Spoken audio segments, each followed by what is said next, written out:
It was on a bright Saturday afternoon that Peter and Helen's paths crossed. Peter, 30 years old, successful, and the owner of several thriving businesses, walked into a supermarket in the city to pick up a few items. He was dressed simply in a white shirt and dark trousers, but his aura spoke of wealth and confidence. Helen, 25, elegant and graceful, came from a good family. That day, she was reaching for a box of cereal on the top shelf but couldn't reach it. She stretched on her toes, biting her lip in frustration. Peter walked over, effortlessly picked it down, and handed it to her with a smile. "Hey, I think this belongs to you." Helen laughed softly. "Thank you. I should have brought someone taller." "Or maybe," Peter replied, his eyes locking into hers, "fate just wanted me here at the right time." They both smiled. That simple moment was the spark that lit a love story. One call led to another. Coffee dates turned into dinners, and dinners turned into long walks under the moonlight. Peter was generous, showering Helen with gifts, but beyond the material things, he gave her time, care, and attention. "You spoil me too much," Helen would say, blushing. Peter would squeeze her hand gently. "You deserve it all, Helen. You are my world." Her parents noticed the glow in her eyes whenever she talked about Peter. His family, too, was happy that he had found love. Within a year, Peter proposed at a rooftop dinner under fairy lights. Helen cried tears of joy as she said, yes. Their wedding was fixed for 3 months later. Families began preparing with excitement. Helen picked her gown. Peter's suits were ordered from Italy. The hall was booked, the invitations were designed, and everyone counted down to the big day.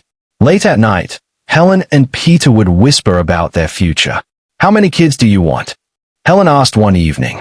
3, Peter smiled. 2 boys and a girl. "You?" Helen laughed. "I want twins first. So we'll negotiate."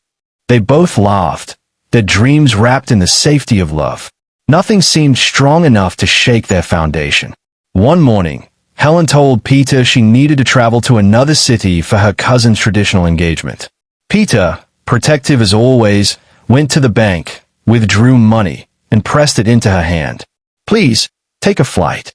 Promise me, Helen. Don't take the road. I can't bear to think of you in danger." Helen hugged him. "I promise, Peter." But later, she thought to herself, why waste so much money on flights? A bus will take me there just as well. I'll save this money for something more useful. That single decision would change everything. The bus set off in the morning. Helen sat by the window, texting Peter, "I'll be fine. Stop worrying." Hours into the trip, disaster struck. A truck lost control on the highway, swerving violently before ramming into their bus. The world spun. Screams filled the air. Glass shattered. Metal twisted. When Helen regained consciousness, she was in a hospital bed. Her body was bruised, her head throbbing. She tried to move her legs, pain shot through her like fire. Peter, who had rushed down immediately, stood pale and trembling by her side. The doctor's words shattered him. "Her legs are crushed beyond repair. Amputation is the only option."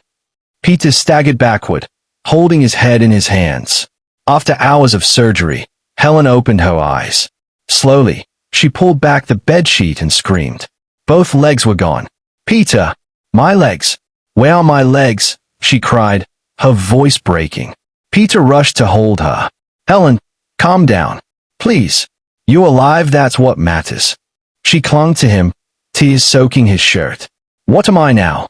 How will I ever walk again? Peter, our wedding, our future.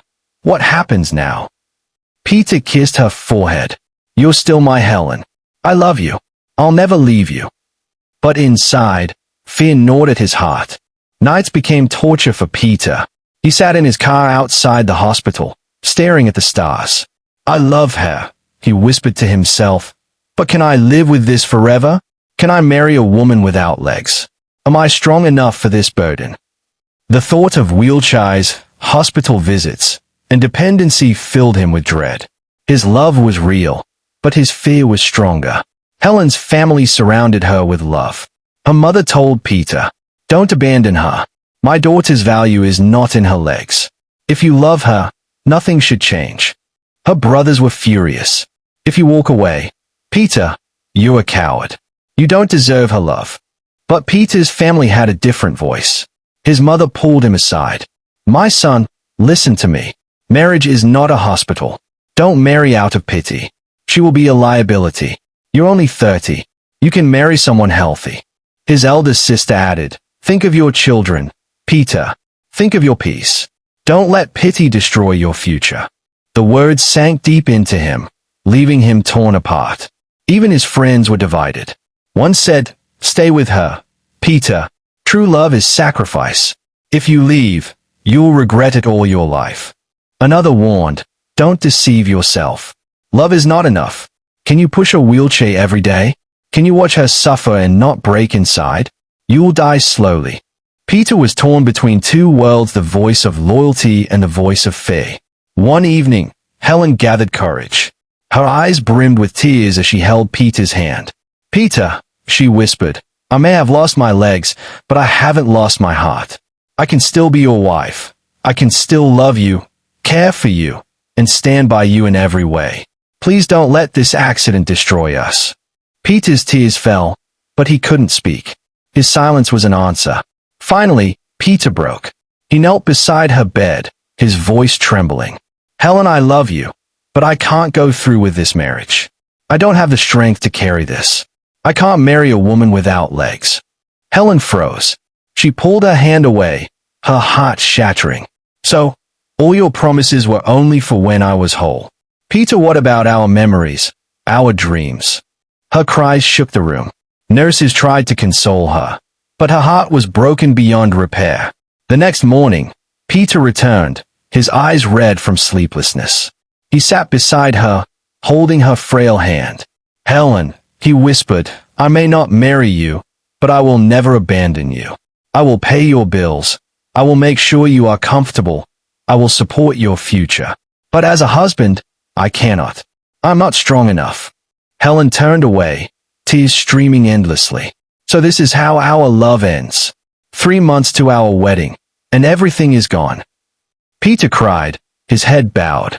I will always love you, Helen, but I can't be your husband. That day, a love that once promised forever ended in heartbreak. Helen wept into her pillow, and Peter walked away carrying guilt heavier than gold. Now this question is for you, my viewers. If you were in Peter's shoes, what would you do? Should Peter have stayed and married Helen, proving that true love conquers all? Or was he right to walk away, knowing he could not handle the lifelong burden?